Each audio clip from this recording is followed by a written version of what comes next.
Bob Schrupp, physical therapist. Oh, I'm Brad Heinrich, physical therapist. Bob, this is killing my neck. And together we are the most famous physical therapists on the internet. Oh, in our opinion, of course, but Bob, this is tough. Yeah, this laptop thing, no wonder I don't use these things.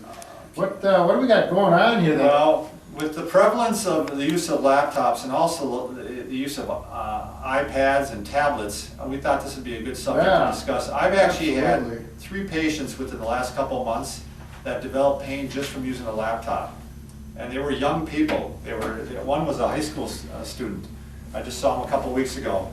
Severe pain up in this area here, and he was actually getting some in here too. And they actually took him to the doctor. They thought they were worried about cancer. They seriously were. And all it was is and I said, what do you do when you get home at night? And he goes, he sits in his bed, puts his laptop on his lap, and he goes out. Yeah. And he also plays his video games, and he says he leans in a chair like this and goes like this. So, and to me it was very obvious what was going on there. He was getting pain just from that poor posture. Sure. Can we have the spine again? Oh. We didn't even have her ready, did we? Thanks, Brad. Whoa, here we go. So, Brad, why don't you show the poor posture on the spine? All right, so the way I was sitting when the video started and I was hunched over, if you look at the actual spine, my bottom was out from the back of the chair. My spine was hitting right in this area, and then I had my head forward so I could see the screen, and we get this unnatural. Yeah, this puts a lot of stress. Right, it's okay to bend this way, but for long periods of time, it really stresses. It's killer. Yeah. Yeah. And we won't go into the details of what it all stresses, but it stresses just about everything. Yeah. And it'll cause pain. No doubt about it. And the problem with laptops is that it's almost inherent in it, the way they're designed. It's very hard to get around the fact that you're going to get into poor posture. And one of the reasons is because the screen is so close to the keyboard. Right, yep, they're attached. Right. So why don't you sit down, Brad, again? Or did you want to show more on the spine? Well, I was getting the spine to a healthy posture. Your normal spine does have some curves in it. You don't see them. When you're sitting up nice and tall, there's still curves in the back, and that's good. But if you're sitting up straight, Brad, there's a curve going in, a curve going out, curve going in, and that's how the spine was, and that's the way it's supposed to be when you're. But let's say you even put the laptop on a desk. Right. And this is what we had at home about a year ago when we first bought our laptop. You look and it's pulling his head forward. Right. The key problem, and this is if you have a desktop computer too, the number one suggestion I'm going to make is you got to get the screen up. You got to get the screen up to the point where if I was taking a draw line from the top of his head, the top of the screen would almost run up right about there. So we need to raise this laptop up to about this point. And how do we do that, Brad? We put something underneath the laptop. There can be devices to do it, but you can just use the book of worship here that we have, and we have a whole bunch of them here.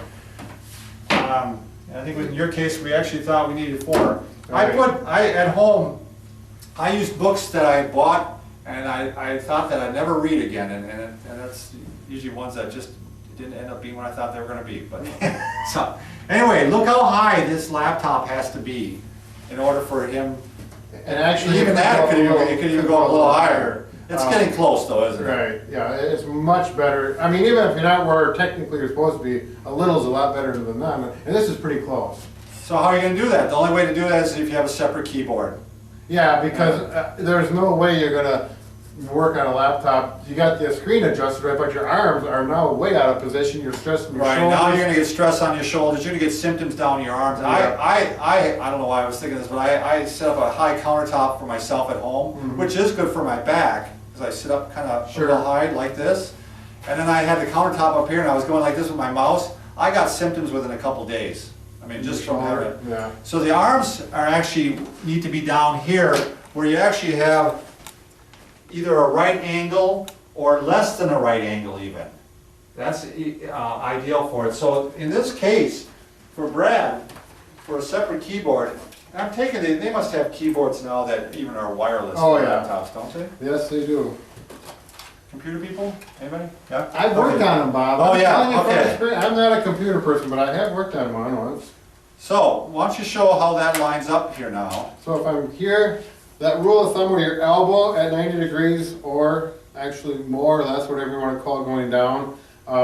Because if you think about it, if this was higher and you bend your elbow, it actually decreases the circulation to your hand and the muscles up here. You can think about like a garden hose when you pinch a garden hose. That's just one way to think of it. But you know, that's fine. Putting it in your lap is fine. It's not always real functional for some people. The other thing is you're gonna need to have a mouse. Your mouse needs to be low also. Right.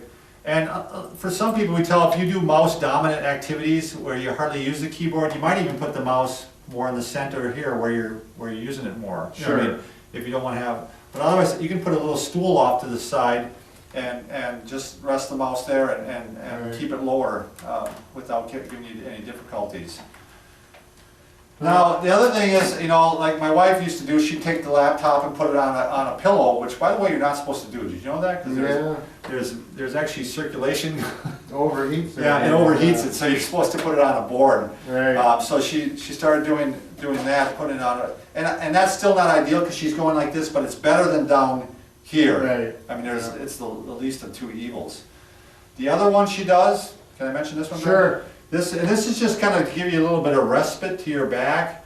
You can actually put the computer, she puts it on the floor like this, and she lays down and she works on it like this. Now this gets to be a little hard on your neck after a while, but it's actually pretty decent for your back for a while. And again, it's just a good break for your back and your, you know, because you're putting some pressure on your arms too, so this isn't something you can do for hours, but you might want to be working here for a half hour, there for 5 minutes. Yeah, break it up a little bit, it may be even a little longer than that, but I think that's your body will let you know. Yeah, exactly, when you start feeling something. Yeah. So she's done well with that actually, but. This is actually at home. I went out in the garage and I put some wood together and I screwed it together and I made a quick little shelf out of wood, and I have my thing, my screen, or my laptop keyboard, excuse me, here. I know it's a little high, but I don't spend a lot of time at the computer. And then I take a cordless mouse. This is a nice one, by the way. It's not mine, but it's Nancy. She's videoing right now. She said I could use it. And this one actually goes like that. You can bend it, and it fits your hand well. And you, the cordless one, you can go right into here, and it's. Where do you get that from? Office Max? Office Max, yeah. And if you're not spending a lot of time, getting the screen up is pretty critical. I think it's more critical than the keyboard height, maybe. I would. This is a lot better than up here. This would be even better down here, you know. I could break something up to get it down here. And, you know, Brad making that object, it reminds me that, you know, Brad's saying is, the red-green saying that he'd rather be handy than handsome. And I think that fits in your case. Oh, yeah. Thanks, Bob. Anything else before we end this video? No, I think we can solve all problems except we can't fix a broken heart, but we're working on that one. That's right.